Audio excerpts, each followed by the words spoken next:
All right, everyone, welcome back to the Performance Matters podcast. I'm Matrixx. We're here with Aidan. We'll be taking over hosting today.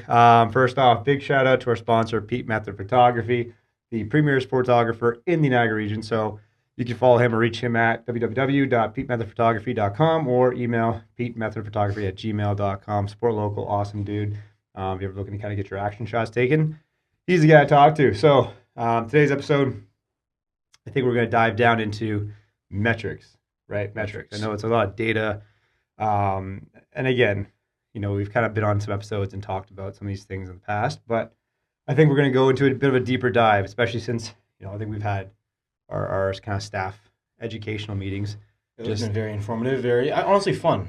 I think so too. Like, you know what I mean? Like, it's good that I think it's a good initiative. Obviously, we've been doing it in the past, and now we have our interns. So very excited to have them. But now that we have our interns, like, we're going through curriculum with them. For those who don't know, we're a very big teaching facility, right? So you'll probably see interns walking around the facility, both from master's programs. We also have a couple high school co-ops in the mornings, but either way, we're a big teaching facility for students who wish to learn and practice. I feel like they have something to bring as well. Like every person that walks in here has something to teach. Everyone's had different experiences. Yeah, of course. So it's kind of cool to see like the master's guys coming in, like they have their own experiences, background. So having like a little staff discussions and intern discussions, it's not only a good opportunity for them to kind of like soak in some of the stuff that we're talking about, but also for us to like better hone our skills on teaching it and really fundamentally understanding it. And now we've been doing it ourselves as a group. Like, okay, Fridays are like our time to sit down and chop it up. Usually one of us will present on a topic and just kind of like what we've learned and how we're diving into some of these things. So anyway, but a big topic conversation now is I think more about the force plate data, right? Right. Yeah, going into data. So like after we've had a pretty successful summer, if I do say so myself, everybody coming out of that off season, very putting in lots of work, and throughout we've been kind of testing how they've transformed over the off season, and especially as we're going into season, we like to look at force plate data, more specifically counter movement jumps, right? So when you're looking at force plate jump, a test, what is the first thing we're really highlighting or looking at if we're going to dive deeper into the actual phases of a jump? Yeah. So first and foremost, force plates are just a moment in time. They are a great tool that collects hundreds of different metrics, right? The sports science aspect of it is, of course, analyzing and sifting through the data and filtering through it. But a bigger question is going to be, okay, what are we looking for that might matter or why it might not matter? And then if we kind of determine like a handful of metrics or pinpoints to look at, how do we now influence change? Like, what do we do with this to then dictate or refute the process that we've currently been working on with our athletes? Right. So it's also going to be very sport dependent, but in the general scheme of things of training qualities, we like to see, obviously, jump height is going to be like the kind of standard umbrella. But the problem with jump height is if you're just looking at jump height on its own, we have to kind of dive below the surface a bit more, right? Understanding too that every athlete is built differently, right? So you have like your shorter limbed athletes that have a different jump strategy. Mm-hmm. Your longer limbed athletes have a different jump strategy, right? For those that don't know, typically shorter athletes or those with shorter femurs and shorter limbs, they tend to have a more knee dominant or knee bias based jump, right? They're a little bit more vertical. And typically their takeoff is a little bit quicker, right? We'll talk a little bit more about the traces that we see on the force decks. Whereas your longer limbed athletes, like the guys or girls with longer femurs, they tend to have a bit of a hip bias, right? So you kind of see them dip a little more like chest swing closer to the ground. And that also influences how they jump and the metrics that kind of come from it. I'm sure a lot of it's been shaped by their sport as well, right? Like not just how they're like it's particularly with volleyball, for example, like you're going to pick the taller athlete, right? Like you can't teach tall. The net's a certain height, right? The taller the athlete or the higher they can get over the net, the better their chances are of attacking a ball that will score a point, or at least get over the blocker, right? So you have a better chance of scoring a point. Mm-hmm. And then on the defensive side, obviously, then you can stop the attacks. The higher you can get over the net. This is increasing your odds. Now you're asking longer limbed athletes who typically have a more hip biased jump strategy to then jump and act and land like knee dominant athletes, right? Which is just part of it. So when we're actually looking to analyze their approach or anything else like that, you can see that the trend is those that typically have a higher approach have a greater ability to generate horizontal momentum with a rapid break and transition to vertical propulsion. Right. That momentum shift up typically leads to a higher jump, right? And even during our own coaches combine, right, we started doing the standing vertical jump. We saw that a big component of us touching a higher vertical, even from a standing position, was our ability to generate a higher eccentric velocity, right? The downward phase, for those that don't know. Right. So a higher speed on the downward phase to a quicker transition, right? Like the unloading to then braking to then propelling upwards. The higher the speed on the way down, typically we have a higher jump, right? Because obviously, like, the ground is your energy producer, if you want to call it that. So the more speed you put in the ground and your ability to then brake to then transition to propulsion typically has a higher jump. So all this to say is that there's a handful of metrics. Typically, I would look at 4 that I would consider primary metrics if you're looking at the force plate, counter movement jump, right? Hands on the hips, jump high, jump fast. The 4 metrics obviously going to be jump height, right? Typically impulse momentum, right? And the reason for impulse is because it's the better indicator. It's the area under the curve when you're looking at the wavelength. Right. We would then look at time to take off or contraction time. So essentially, like, from the end of the braking phase to then now they're propelling upwards in the air, how long is that time till they're completely off the ground, right? We would then look at their RSI mod, which is just reactive strength index modified. So typically the RSI looks at flight time and ground contact time, but when doing a counter movement jump, it is the flight time and the time to take off, or their contraction time. So this is just a better indicator of their change in ability to, okay, how long or how short was their time to take off, and then how long were they in the air. Typically, it's a good indicator of not only like fatigue, right? So typically, if you're a little more stressed, a little tired, leave it up. It takes you a little longer to get off the ground. You're in the air last time. Your RSI is typically lower. Right.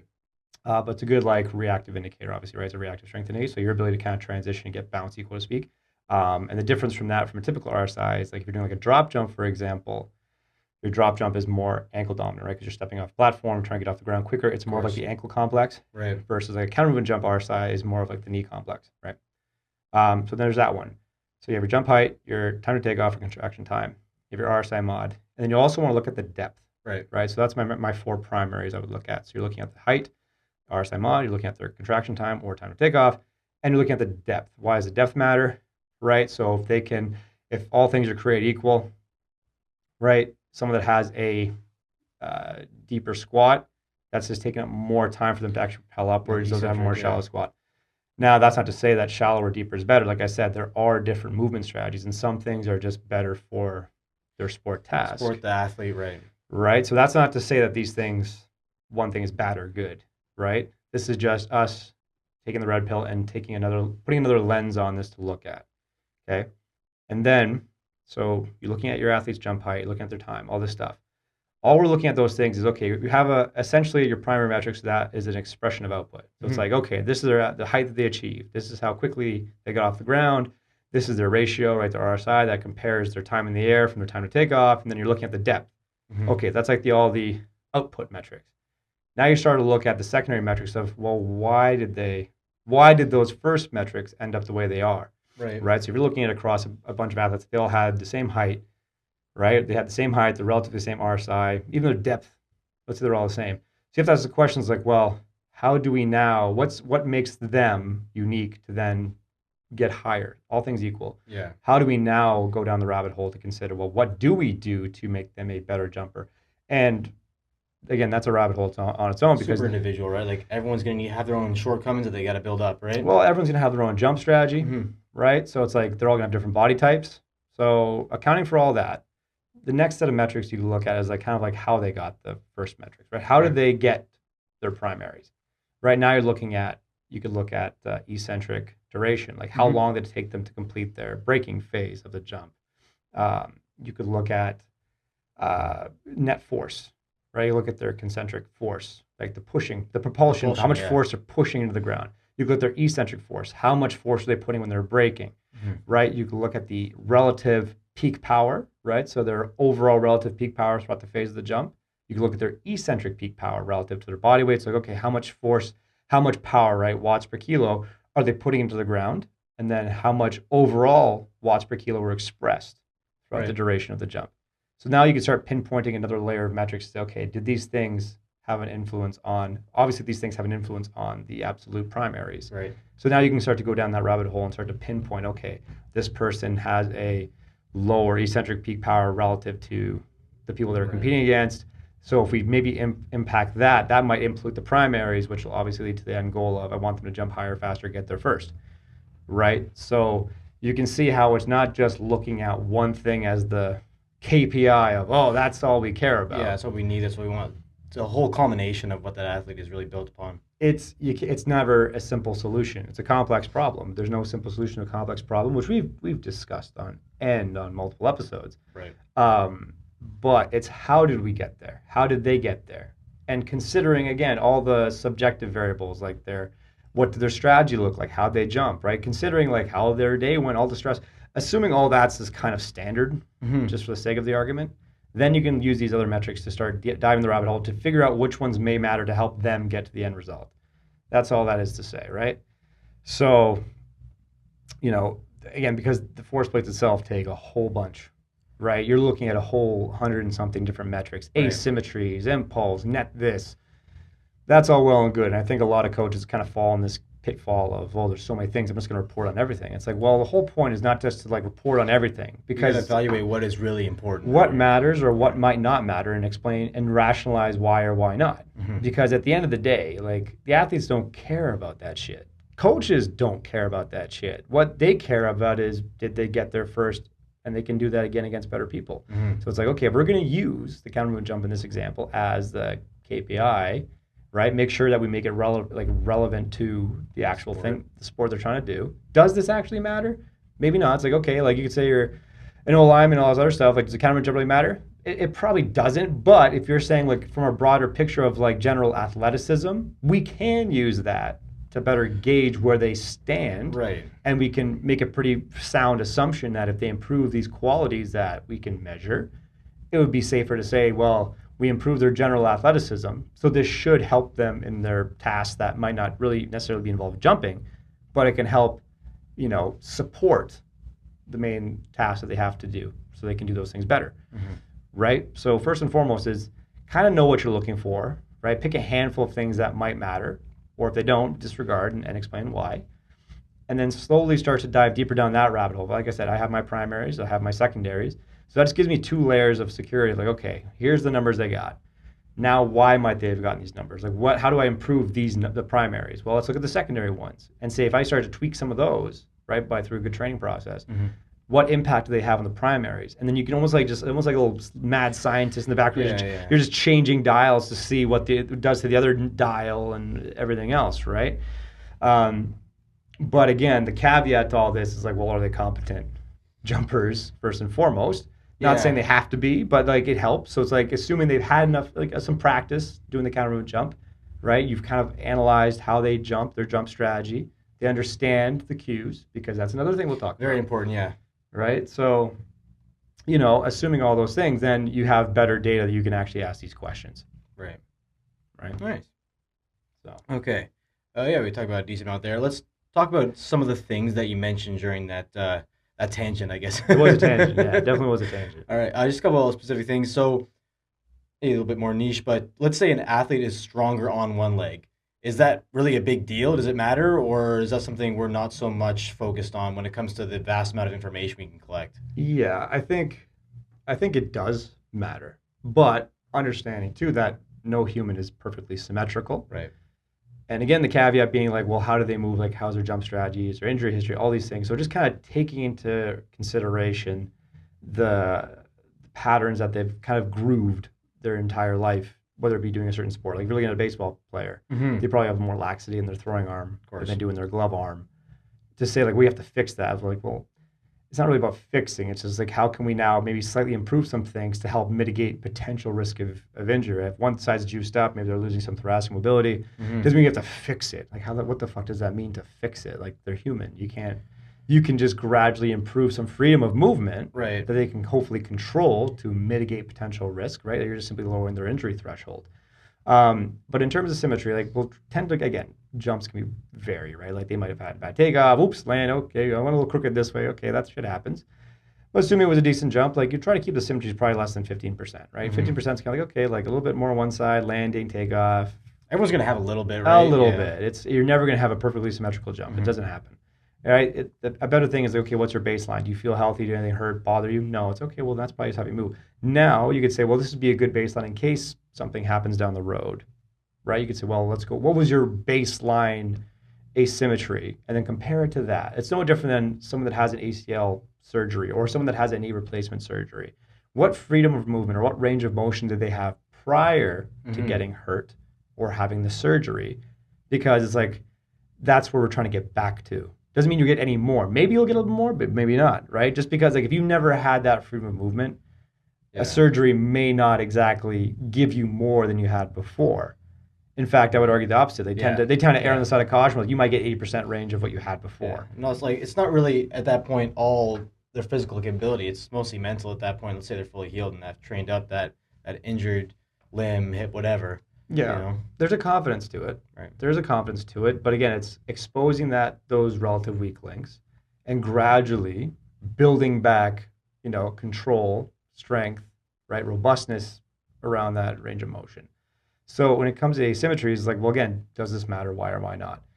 In the grand scheme of things, like if you're doing a variety of testing, you could do bilateral jumps, you could do single leg lands, right? I think there's a lot of good things to back up. Like if you do like a 2 foot takeoff and a 1 foot land, what does that look like compared to the other leg?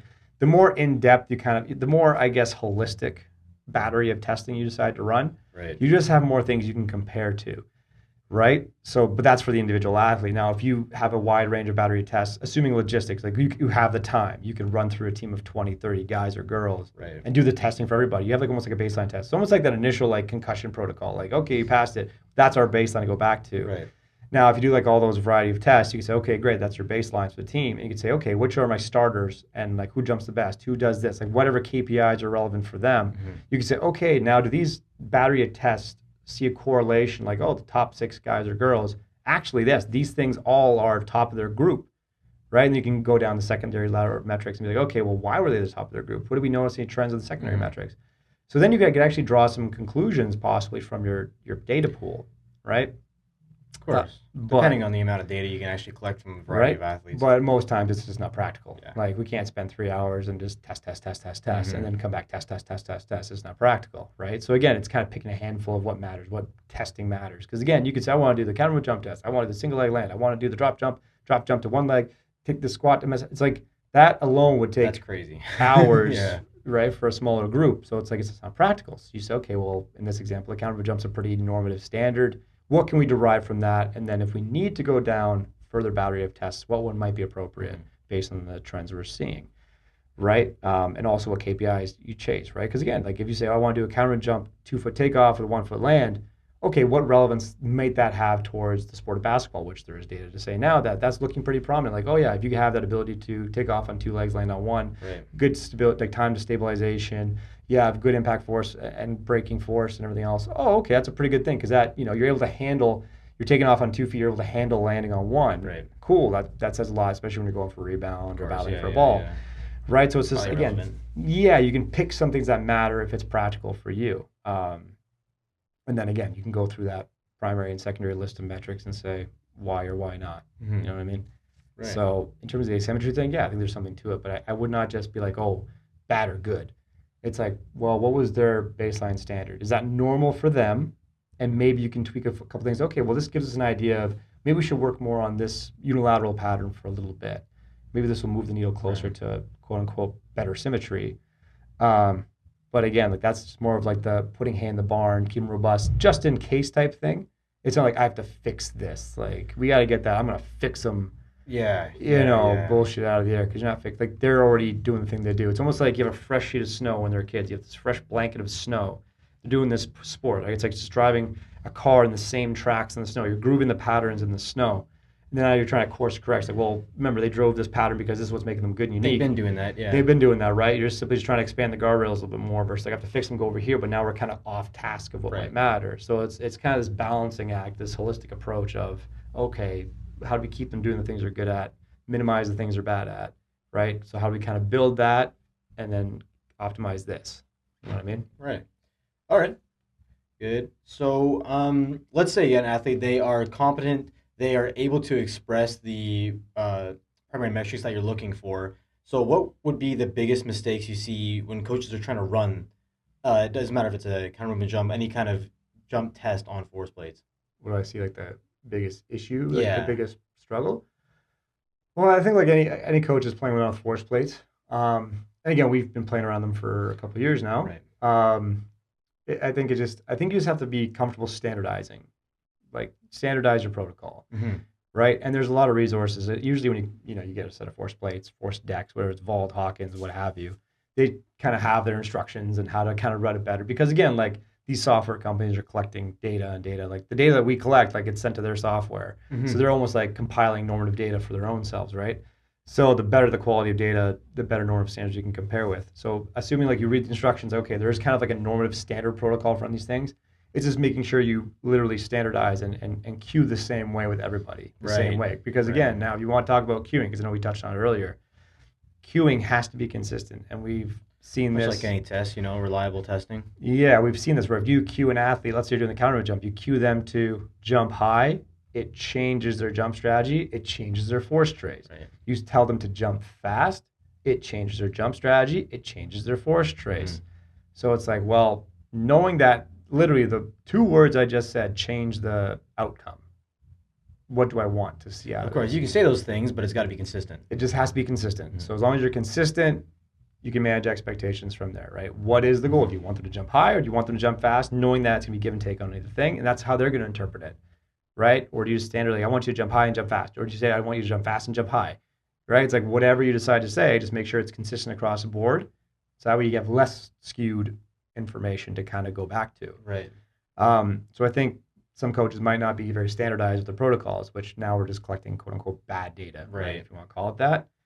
Um, Or like random data. Random Yeah. data. I think a lot of them too. They might get too caught in that rabbit, like that. Like they just get caught in that hole. You Right. know what I mean? They kind of go too far down. It's like there's gonna be a lot. Well, when you're looking at one specific metric and you kind of get caught up in, all right, I want to see this one thing go up, so you got to cue them a specific way, but then you don't really evaluate the test as a whole. You're kind of just Yeah, like skewing the results in the way you want them to be yeah, skewed. and typically that falls on jump height. Like, oh, their camera jump was like 3 inches higher. Yes, it's like great, but what did it cost? Oh, there was slower time to take off. Right. They had a deeper squat depth, right? It took them longer to get. So it's like, yes, they jumped higher, but it cost them time, Right. which is like, well, what matters more to you, Mm-hmm. right? Like it's kind of give and take. But it's like if you can say they jumped higher, but all the other things were the same, okay, that's good. Like Right. it's the same time to take off, same depth, but they got a little bit higher. Okay, great. So then you can look at the secondary metrics. Why? Oh, their peak power went up. Oh, their eccentric duration was faster. Mm-hmm. Oh, okay, cool. So that's how they got there. Right. You know what I mean? So I think that's a better way of kind of looking at it versus just, again, you kind of single out one thing you want to see. Right. We just have to improve that one thing and then you just kind of dilute the cost of it. It was like, hey, we got the thing. It's like, but we just cost speed. Or we Right. cost Right. this, right? And that also changes the force trace pattern too. So it's kind of keeping things in perspective. It's not just one thing. It's like, well, yes, that's the outcome you wanted, but how did we get there? What did it cost us to get there? Did it cost us anything? Was it standard? Was it the same? Okay, we didn't jump as high, but why did we jump as high? Oh, actually, like we were half an inch shy of our PR, but we were actually way better on our time to take off. We were way better with our standardizing of our depth. Our eccentric power was up higher. Okay, so there's a couple wins there, but yes, it cost us, but yet we had less quote unquote force, but we were faster to get it. You know what I mean? Right. So, and you can kind of weigh the pros and cons. Yeah. All right. Okay. Next thing I want to do, and this one can be kind of a loaded question, or it might not even have an actual answer. But we talked about the sheer like ocean of data you can collect. How often, or what's the minimum frequency you would say is reliable to actually test athletes? I know this would depend on type of athlete, their sport, their age, all those kind of things. But is there a number? I don't think there's really a number. It's like, what is the cost of acquisition? You know what I mean? So, like, for example, if you say, okay, we're going to force plate them on Monday, right? It's okay, every Monday we come in, we're going to do our force plate jumps, right? Do they play on Sunday? Or is it typically we're off on Sundays? So you can say, okay, if we test on Monday, we have Sundays off. At least we can say across the season, we're standardizing the rest time between Saturday game and Right. whatever, right? But oh, this weekend we play on Sunday versus one test on Monday. It's like, okay, well, you might have an idea of this might skew the data a little bit. Right. So it's never gonna be perfect. But I think also on the other side of things is like, well, what's the cost of them jumping? We know that the force plate jumps, it doesn't really cost a whole lot of energy. It doesn't really fatigue them too much, right? So you're not accumulating fatigue. So that might be an argument too. So it's something you can say it's really flexible. Like, what is logistically practical for the coach? And it's like, okay, can you test them once a week? Can you test them 3 times a week? Do you want to test them every day? Right? But then there's pros and cons to each of those things, right? Like, you test them every day. Yes, we're getting daily data, but now are they putting the same effort into it? You know what I mean? Are they kind of just going through the motions, right? If we test once a week, like if somebody misses a day, or if they're feeling sick, or they feel a bit more beat up, or there's something happened in their life, or they're a little more stressed, does that influence? So it's just, there's pros and cons to each. But again, as long as we kind of take a pragmatic kind of view on it, be like, okay, this is just a moment in time. Let's look at the trends across X amount of weeks or months, and then compare, right? Because it's not going to be, this huge conglomerate of stuff. I'd really just keep it kind of relative and be like, well, what's kind of normal for them? Like, how far off the norm are we? You know what I mean? Right. Like 5%, 10%? Was it a 20% difference? There's going to be waves in the ebbs and flows. A month, yeah. Ebbs and flows. So there's not really a magic number. It's just, what are you comfortable with? What's practical for you? And, does it make sense with your schedule? And then just standardize. And so, okay, every Monday we test on force plates, or every Wednesday we test on force plates, right? And then understand too that your programming and your training and practice throughout the week will also impact that. So manage expectations and keep everything in perspective. Right. Okay. Right. All right. So based on what we talked about, would you say force plates and force plate data, are they really game changers, or they are just providing information that a lot of coaches already know, they're already aware of? I think they have the potential to influence and better guide a good training program. To say they're game changers, I don't know if they're game changers, because again, we've had extremely high-end athletes that never even been on a force plate. Right. They're good they're good in respective to the force plates. I think it's just it's within context, right? Do you know, for your athlete, your sport, and the constraints you're working with, do you know what might matter or what might not matter? And then the data you do collect, how does this influence your program or your process? Right. Right? Like, does this refute the process you've been doing? Does it support it? Does it tell you to go off course? It's how you use the data. Like, can you make sense of it and make a better hypothetical guess of like, okay, based on what I'm seeing, maybe this might have to change course here. Maybe if we introduce more of these. Like, we did that practice over the summer, for example, right? We did a lot of force plates. So like for the volleyball athletes, we saw some tremendous improvements. And a big project we had over the summer was, okay, we're going to do a lot of eccentric loading, right? Because we know that, okay, eccentric duration, eccentric velocity, eccentric peak power, those things are very big on improving their jump, right? So we put them through 12, 16, whatever, 20 weeks of work. A big portion of that was literally eccentric overloading, right? Now, during that time, we saw a big dip in their performance, but that's normal. So it's like, okay, that's normal. But then, when we changed phases and started to get ready for preseason, we saw them bounce back up and then surpass it.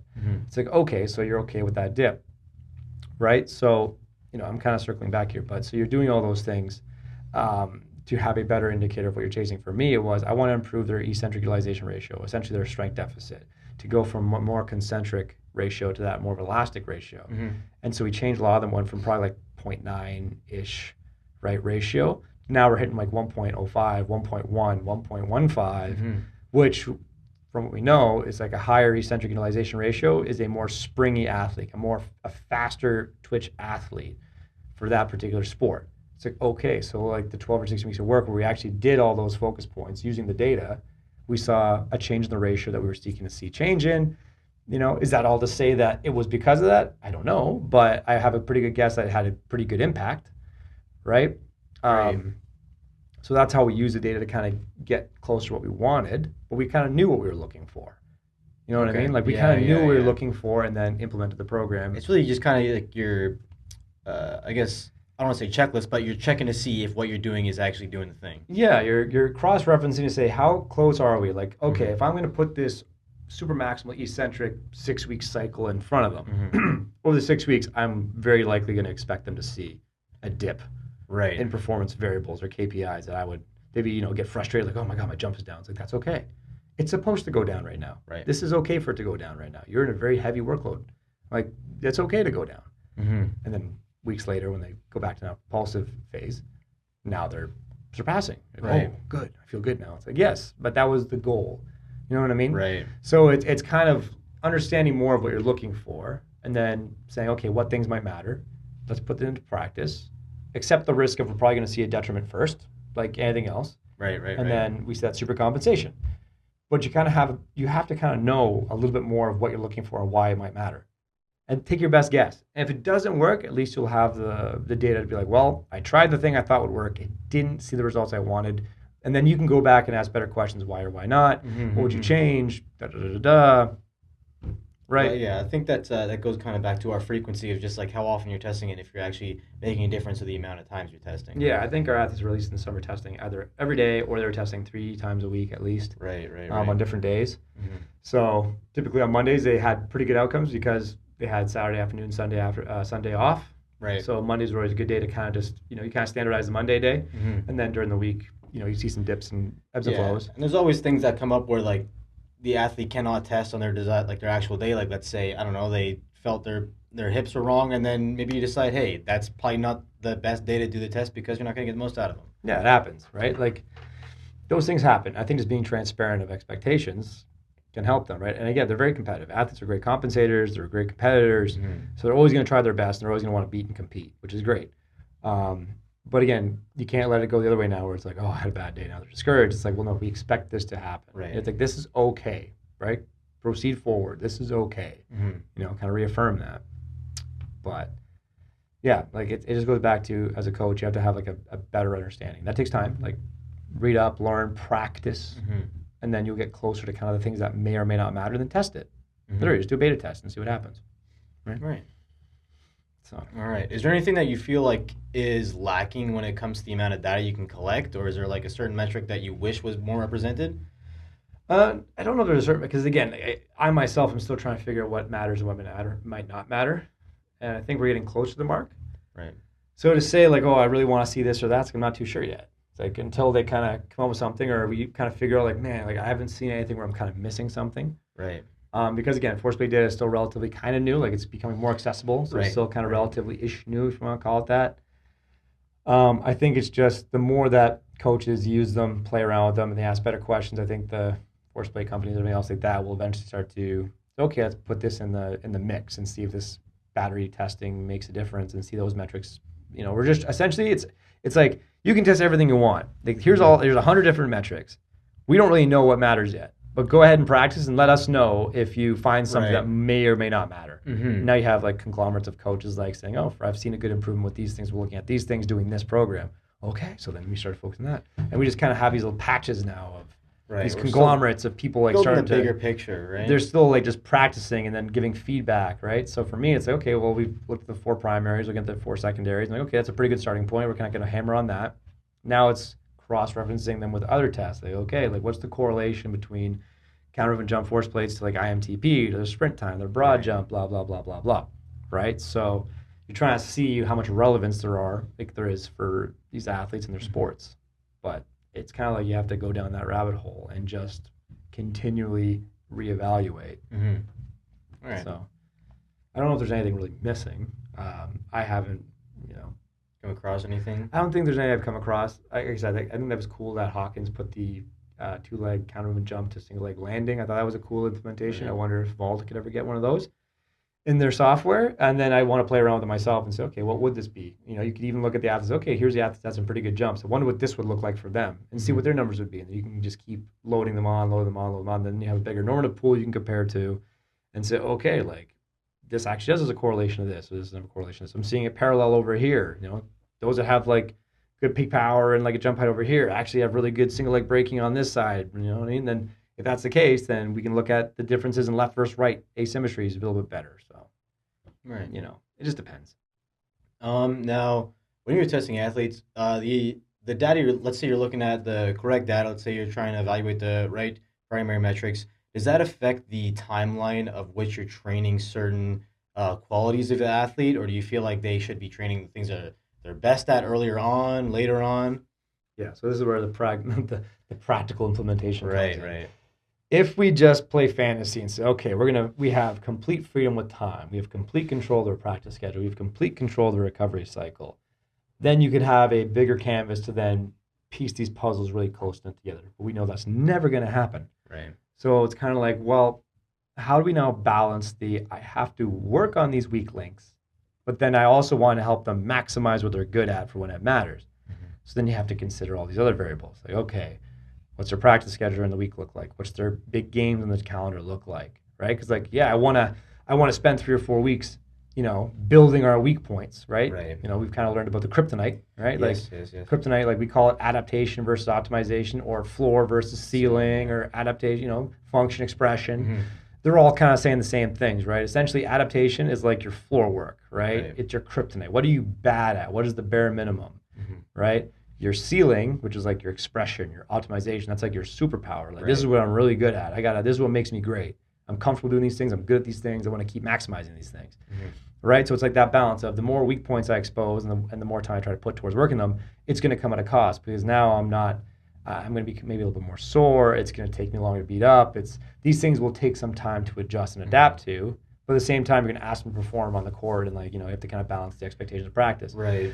So it's just kind of this wave or undulating periodization cycle of like, okay, like when's the time to adapt? When's the time to optimize? Typically, the best time to adapt is going to be your off season, right? Like you have 16 weeks or so to really hammer the floor work and kind of sprinkle in a little bit of What they do like, yeah, yeah, what they're good at. you almost like undulate, like, okay, we're gonna spend 6 weeks, raising the floor, like kind of pulling the floor up, and then we're gonna spend a few weeks like, raise the ceiling, right? Okay, let's go back to like fast, heavy this, whatever the good things you're really good at. Like if you're a very muscular driven athlete, you're gonna do like your bilateral traditional stuff. You're gonna like, push hard, acceleration.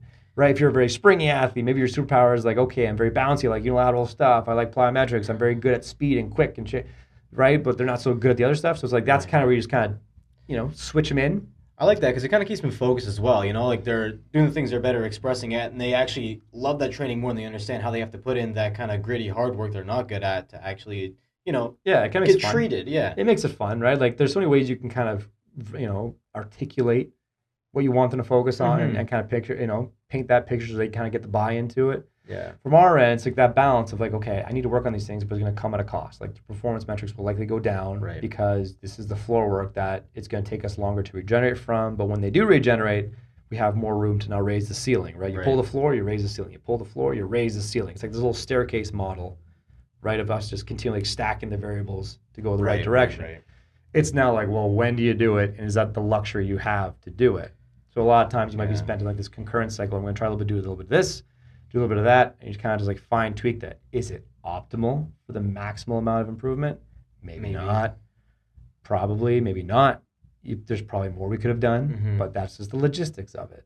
So that's where the art of coaching comes in. Like, okay, I'd like to do all these things. You gotta be flexible and you gotta be fluid. I'd like to do all these things. I'd like to do that. I'd like to do a kryptonite cycle. I'd like to do a superpower cycle, whatever. It's like do I have that flexibility right now to do that, or do I have to do something else? Or is there like a little bit of balance where I can kind of like sprinkle in some of that stuff and still move the needle forward?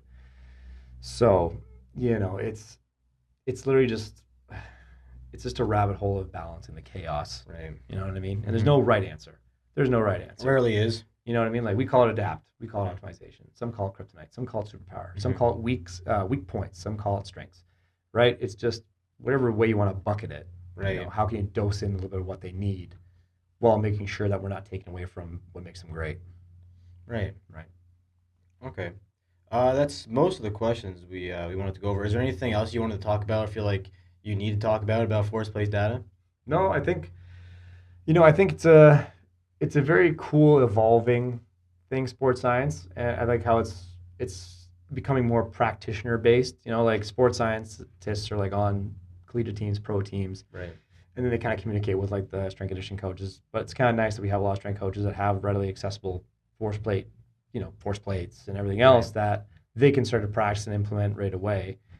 I think it's a cool thing. It's just now like, what's the understanding of it? Like, how do we use these to really maximize our programming, to maximize our training effects, all that kind of stuff, right? Like, it's an ever-going process of practice. Like, what's your experience using force plates? Like, what do you look for? Well, I've actually like based on what we've learned in the past few weeks, like I've found it very interesting the like amount of like curves and different types of athletes and how like a small change in what they're trying to express can completely change the way they're actually moving. So I Mm-hmm. think that's super interesting, and just the variety of like you might look at somebody and assume they're a certain mover, assume they move a certain way, it's the type of athlete, but you get them on the actual thing that measures the data, and your view on them completely changed. Mm-hmm. So I think that's super interesting. Yeah, they have different archetypes. Yeah. There's different avatars. Um, I think the cool thing is like if you look at the actual forest traces, which takes time obviously, but if you look at the forest traces, right, like you can see like, hey, like yeah, they jump a certain way, but like let's look at their unloading, for example. Like how close to net zero are we? Within Hmm. 5 to 10%, or like, oh, actually, like their unloading is not great. They still have a lot of they haven't completely unloaded enough where they can now go into their braking phase, which is what you'd want. Right. It's like, oh, okay, so how do we work on that? Like, is that something we need to worry about or work on, right? Like, let's look at their braking phase. Is it a steeper slope, or is it, more of like a 45-degree angle? We want a little bit steeper. Well, what does that now look like? Was it a queuing issue? Do we have to queue it differently? Or has it been consistent where actually, no, we should try to implement some training strategies to hopefully kind of make that a little bit steeper? Right. So, like, it's just what are you looking at, right? Does it matter? Is it consistent? If so, does it need to be changed? Why? And then what's the strategy to improve it, right? So, like those things are all really cool. I think, like I said, the more we practice with them, the better, the better the mark we're getting. Like we're essentially creating like a normative pool ourselves. Right. You know what I mean? Like, and we just ran a combine, right? We just ran a combine for the volleyball club, and like we went through a variety of age groups, and it's fun to look at the data and be like, okay, like you have like 13-year-olds Yeah. on a force play that have no experience jumping. Yeah. Like I said, like are they able to express what you're actually measuring? Maybe not. You know. The numbers aren't really going to matter too much in that case Hmm. because it's just an economy thing. It's just their economics of the movement itself are poor. Hmm. You know what I mean? They're like, I keep my hands in my hips. I don't use my arms. It's like, no, you don't use your arms. Oh, Oh. do I bend my knees? Like, I've never jumped like this it's before. like this is a whole new world for me. Yeah. It's like, do I have to like this is weird. Am I jumping? And so it's like, okay, like do those numbers really matter? Probably not, because like with a couple simple practice reps and some cues, you'd probably see a big improvement anyway. Right. So it's like, it's more you have to have a little bit of practice in the skill itself. It's like Yeah. anything else. Like if you test someone's 10-yard dash and they never sprinted before, and you give them a couple movement cues and they do it It's again, going to be an incredible difference. they're gonna shave off seconds, and you'd be Yeah. like, "Oh wow, like they're so strong." It's like, do they get stronger? No. No. Do they get faster? No. No. They're just more economical. The skill, it's skill practice. Yeah. You know what I mean? So, like I said in the beginning, we have to account for that, right, and keep it in perspective and keep it relative in context. Yeah. Um, but then you could see, like for example, like the older age groups where, okay, they've had some experience maybe doing some of these things.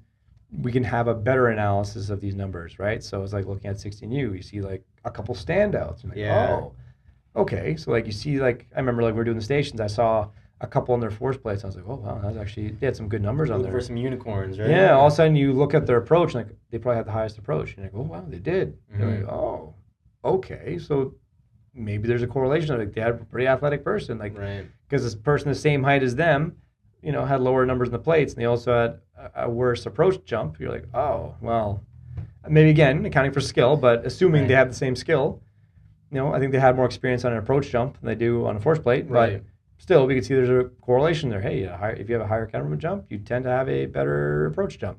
Tend to. Mm-hmm. And we saw that. Okay, cool. So we can say, yeah, that probably is a more athletic, kid to do the sport task, Mm-hmm. right? So I think for sport coaches, if you're going to look at the data, again, they don't care. They don't have to know what all these things mean. Like they tend to see what matters to them, which is going to be, do they jump higher? Can they get there first? Are they faster? Can they get across the court? In the example of volleyball, so they don't care about impulse. They don't care about all those things. Even though we care about it, they don't care about that. Like Right. for us, it's our job to make sense of it for them and communicate what matters for them. Right. Right. So it's kind of like, yes, like here's why this might matter. Like we saw this trend with this athlete, and then it obviously It showed on this. Yeah. it showed on this. So at the end of the day, it's like, hey, coach, like based on the numbers we're looking at from the combine, these athletes here tend to be more physically dominant specimens. I don't know what they look like in the game of volleyball, Mhm. but if nothing else, they're pretty physical specimens they for their are. age and their gender. So are you able to teach them these skills of volleyball? Right. That's a whole nother story. But if nothing else, you can say, hey, athlete A, B, C, D, E are all in pretty good physical prowess to do the sport. Mm-hmm. But are they good at the skills of the sport? I don't know. Yeah. But can you teach them? And if you feel not, then it doesn't matter. Right. Right? Like, forget it. So, you know, you kind of make that case and say, okay, if you're a good coach, you can teach them the skill. Like, if you, it's almost like Play-Doh. So you have this, Yeah. you know, mold them into the player you want them to be, knowing that they have the tools to do it, right? But that's on the coach now. It's like, you know, Miles is a great example of this with Isaac, right? Like, you know, he was trying to get, you know, recruited for football, you know, didn't have much film, much gameplay in this area, but Isaac's he's a very physical specimen. Like, he has the physical tools to be a good football player. Right. So obviously when coach is like, oh, well, he doesn't much football, not much film, none of this, none of that. Well, look at this. Well, Miles like, well, teach him. Yeah. Like, teach him. Like, he's physically capable. Teach him. And now he's starting. Right. Starting for Mac. So it's like, a good sport coach can teach a physically dominant athlete the skills. It means, like I said, it was like on the last podcast, talked about the Mike Wazowski effect. You could be the most skilled player in the world. You can know the playbook on scaring, but if you're just not scary, it's not going to matter. You can know the playbook on volleyball, but if you can't jump or you're not physically able to put force on the ground and get there quicker, it's not going to matter that you know all the tactics. You're not physically capable of doing the skill, right? And we can work on that, but do we have the time to do it? Not at the beginning of the season. Right? But maybe the other way around, it's like, hey, like, you're physically dominant. Can we take the skills you do know and refine them to be a better volleyball player? Maybe so. It's why they kind of pick taller athletes that kind of move like giraffes. Right? That you can't teach all the if it's a tall athlete, they go, oh man, they can't move, they can't do this. What do they do? It's like, that's okay. We'll teach them how to do it. You're like, why is it not the same for physical capability? Right. You know what I mean? Like, that girl's 7 foot tall. Yeah, she doesn't have to jump very high. She's already over the net. Okay, cool. So you'll just teach her the rest. Okay, great. So if that's the case, what if we go the other way now? It's like, hey, this kid can sprint like a motherfucker, jump high, like they're elastic, they're bouncy, they're strong. Can you teach them the skill? Right? Go ahead. If you can, then you have the tools, Then you now have, you know what I mean? Like, they have the tools. Help them read the manual. You know what I mean? Right. Help them read the manual. Right. So that's kind of what I would say on what I could say on that. So, but all right. Bit of a tangent, eh? Well, you know, that's all we're doing is going off on tangents. That's all we do is go off on tangents. You know, that was cool though. You know what I mean? We had a pretty good, really went over the nitty gritty of and I feel like we kind of brought it full circle. Went over everything that that could be valuable. Yeah, could be valuable. I think if nothing else, you know, the message we want parents, coaches, athletes to kind of hear is like, it's shiny, it's cool, force plates, numbers, all that, woo, you know, but like, who cares? Does it matter? Do you know how to make sense of it? Right. No? Then you better find someone who can. Right. And listen, and then do with it what you will. Right. Otherwise, you get kind of caught in that paradigm where other strength coaches are like, yeah, I know how to use forward plates, and they just collect all the data, and they just kind of, it's almost like you just have like a bunch of numbers on a page, and you just kind of scoop up this thing. Here you go. Here you go. And they're like, okay, there's the numbers. Well, what does this mean? I don't know. Well, look at that one. Well, look at that. Like, hey, that's pretty high. That's a high number right there. And like, you know, well, does it matter? Does it matter for what they're doing? I don't know, but that's high, that's low, that's high. Like, look, numbers, right? No, like a good strength coach or a good scientist is going to be like, what things may or may not matter, compile it, and then just like say, okay, here's like a handful that might be relevant to you, right? So if you care to look, consider these ones, right? You can disregard the rest because at the end of the day, like focus on these 3 or 4. Most important, right? Right. Focus on these 3 or 4 that might be more relevant to what you're looking for in your athletes. And then you can make a decision on the team or what have you. And then, based on your team picks and all the handful we gave you, here's some things we can continue to improve on these 4 things to make sure that we are more ready to do the thing at the higher level against better people. Right? That's the whole point. It's not just shiny object syndrome, because then I know how these things go. People get caught up in the flash. We have force plates. Yeah. It's like, well, they have force plates too. Oh, it's so cool. We're doing this. It's like, it's not what we do. Right. It's how we do and understanding why we're doing it. Right. Yeah, that's the most important. Why we are doing it. Why are we doing it? Right. The more we understand why we're doing something, it drives how we do something to achieve what we're doing. Right. Right. Like, that's the whole point. So, yeah, I think that's pretty good spot to kind of keep it for today. So that was great. Okay, guys, This is the Performance Matters podcast. You can follow us. We are on Spotify. We're on Apple. We're on YouTube. Make sure you share, like, and subscribe. Pass to your friends. Again, a very sciencey, nerded out episode for those that care to know. But hopefully you all took something from it. We will see you all next time. See you guys.